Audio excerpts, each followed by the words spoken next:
But there's another kind of joint enterprise, and it's called parasitic exorial liability. But that means someone else carries the intention more so than the perpetrator, but without having to prove it. You have to prove the perpetrator is the perpetrator and their intent, but you don't have to do that with a secondary party. It was about proving that he was at the scene when it happened, which was I felt that was a bit unusual because we knew he was there.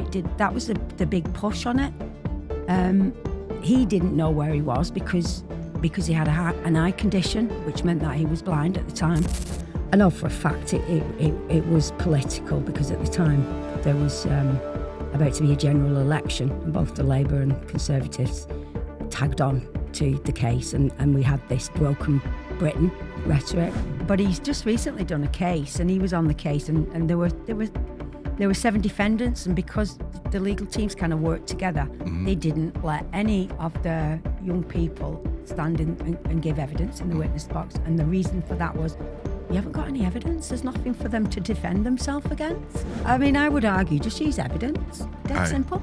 I know. Because if I murdered you, you couldn't put me in prison for your murder unless you found some evidence, whether it was blood on my hands or the murder weapon or CCTV footage. You couldn't do it.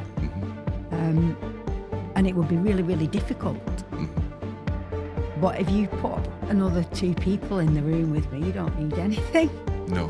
Just it's all opinion and possibilities and foresight and inference. I mean, that's just so tight. They tell the jury you can infer that she might have done it.